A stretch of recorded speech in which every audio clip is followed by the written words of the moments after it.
డిఎస్సీలో అక్రమాలు అంటూ వైసీపీ అసత్య ప్రసారం చేస్తోందని టీడీపీ పార్టీ ఎమ్మెల్సీ భూమిరెడ్డి ఆగ్రహం వ్యక్తం చేశారు. 11 డిఎస్సీలు ప్రకటించిన చరిత్ర చంద్రబాబుది అయితే డిఎస్సీ అంటూ మోసపు ప్రకటనలు చేసిన చరిత్ర జగన్ది అని దుయ్యబట్టారు. ఉద్యోగాలు అమ్ముకోవడం జగన్ నైజమని ఆక్షేపించారు.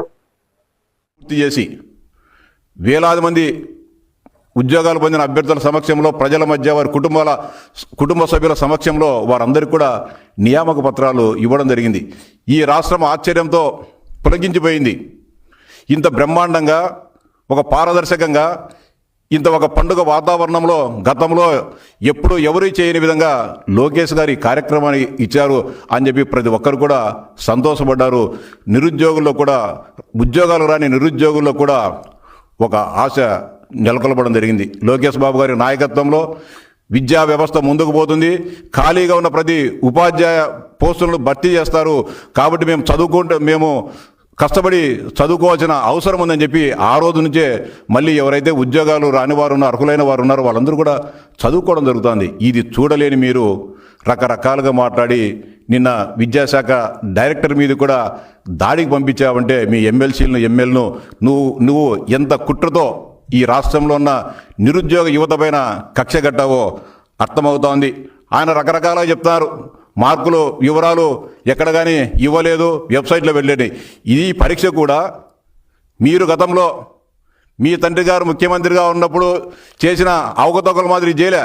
కంప్యూటర్ బేస్డ్ ఎగ్జామ్ నిర్వహించడం జరిగింది మొట్టమొదటిసారిగా.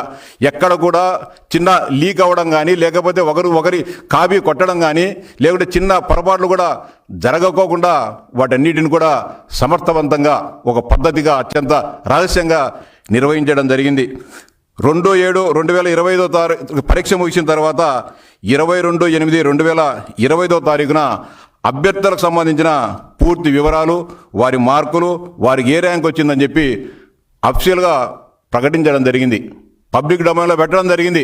ఏమైనా దీనిపైన అభ్యంతరాలు కానీ, లేకపోతే మీకు ఏదైనా సలహాలు అభ్యంతరాలు ఉంటే తెలపమని చెప్పడం జరిగింది. వాటన్నిటిని కూడా సమగ్రంగా పరిశీలించిన తర్వాత 15/9/2025 నాడు ఫైనల్ సెలక్షన్ లిస్ట్ ఇచ్చి ఆయా జిల్లాలకు సంబంధించిన ఏ జిల్లాలకు అభ్యర్థులుగా సెలెక్ట్ అయ్యారో వాళ్ళందరికీ కూడా తగు సమాచారం ఇచ్చి పలానా రోజు నుంచి పలానా రోజు వరకు ఈ కింద పేర్కొన్న సమాచారాన్ని డిఈఓ కార్యాలయంలో అందజేయండి అని చెప్పి వారందరికీ కూడా చెప్పడం జరిగింది. వారికి సంబంధించిన సర్టిఫికేట్ల వెరిఫికేషన్ అవన్నీ అయిన తర్వాత వారిని ఉద్యోగ నియామకాల్లో చేర్చుకోవడం జరిగింది.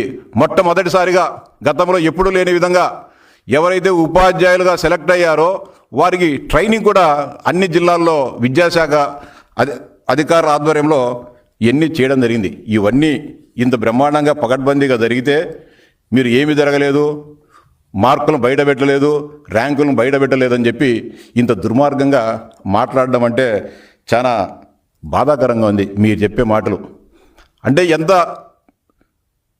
భావ దారిద్ర్యానికి మీరు దిగజారిపోయారో దీంతోనే అర్థమవుతుంది. ఇంకా చెప్తా ఉన్నారు, నవీన్ అనే ఉద్యోగి మొదటి ర్యాంక్ వస్తే అతనికి ఉద్యోగం ఇవ్వలేదని చెప్పి. అతనికి స్పష్టంగా మీకు విద్యాశాఖ అధికారులు స్పష్టంగా చెప్పడం జరిగింది. అతనికి మేము మిగతా అభ్యర్థుల మాదిరే మెసేజ్ పంపాం.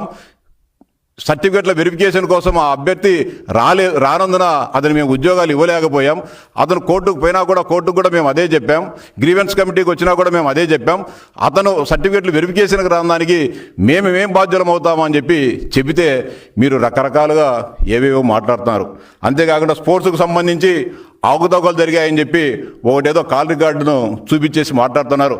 మీకు సవాల్ చేస్తూ ఉన్నాం, ఎంతమంది క్రీడాకారులకు టీచర్ ఉద్యోగాలు ఇచ్చామో పబ్లిక్ డొమైన్లో పెడతాం, మీరు వెరిఫై చేయండి. ఈలో క్రీడాకారులుగా ఒరిజినల్ సర్టిఫికేట్లతో ఉద్యోగాలు పొందారా లేదా అని చెప్పి ఛాలెంజ్ చేస్తాను. మీరు ఒక్కరిని చూపించినా సరే. మీరు చెప్తున్నారు ఒకటి, బొంత రోసయ్య అనే అతను రాయన సురేష్ అని అతనికి ఫోన్ చేసి నీకు స్పోర్ట్స్ కోటాలో ఉద్యోగం ఇప్పిస్తా అని చెప్పి మాట్లాడాడు. 15 లక్షలు డిమాండ్ చేశారనేది. ఈ బొత్స రోసయ్య ఇతను హ్యాబిచువల్ క్రిమినల్. గతంలో ఇతను చేసే కార్యక్రమాలేంది, కేంద్ర రాష్ట్ర ప్రభుత్వాలు ఏ నోటిఫికేషన్లు వదిలిన ఉద్యోగాలకు సంబంధించి ఇతను అన్ని ఉద్యోగాలకు సంబంధించి ఎవరో ఒక 10 మందిని ట్రాప్ చేయడము, నాకు సెంట్రల్లో పలానా వారు తెలుసు, రాష్ట్రంలో పలానా వాళ్ళు తెలుసు, నేను ఉద్యోగాలు ఇప్పిస్తా అని చెప్పి వాళ్ళని ట్రాప్ చేయడం జరుగుతుంది. మీ ప్రభుత్వ హయాంలోనే మీరు భర్తీ చేసిన సచివాలయాల ఉద్యోగాల్లో కూడా ఇదే విధంగా ఫోన్ చేసి నిరుద్యోగ అభ్యర్థులకు ఫోన్ చేసి డబ్బులు డిమాండ్ చేస్తే అప్పుడు శ్రీకాకుళం జిల్లా అధికార యంత్రాంగం ఇతని పైన కేసు పెట్టి జైల్లో వేయడం జరిగింది. ఇతని హ్యాబిచువల్ క్రిమినల్. ఇది కూడా ప్రభుత్వానికి తెలిసిన వెంటనే, ప్రభుత్వానికి ఆ సమాచారం అందిన వెంటనే 25/8/2025 నాడు ఫిర్యాదు చేయడం జరిగింది. ఆ మొత్తం అంతా కూడా కాల్ డేటాను అంత సమగ్రంగా వెరిఫై చేసి అతని మీద కేసు నమోదు చేసి రిమాండ్కు కూడా పంపడం జరిగింది. ఛార్జ్ షీట్ కూడా వేయడం జరిగింది. క్రీడాకారుల దాంట్లో ఏ ఒక్కడి మీరు చూపించినా కూడా, మీరు ఏ శిక్ష విధించినా కూడా మేము సిద్ధంగా ఉన్నాం. ఒక్కటి చూపిండి, ఒక్క అనర్హుడైన క్రీడాకారుడికి, లేకపోతే డబ్బులు తీసుకొని ఎక్కడైనా జరిగిందనో, లేకపోతే మా పార్టీ నాయకులు ఎక్కడైనా సంబంధం ఉందో నిరూపించండి, అప్పుడు మాట్లాడతాం. నిజంగా మాకేం తప్పు చేసింటే తప్పు చేస్తామని ఒప్పుకున్నామని మేము సిద్ధంగా ఉన్నాం. ఎక్కడ కూడా 100% నిక్కచ్చిగా పారదర్శకంగా ఈ పరీక్షలను సక్రమంగా నిర్వహించి ఉద్యోగాలు ఇస్తే కేవలం లోకేష్ బాబు గారి ఎదుగుదలను చూడలేక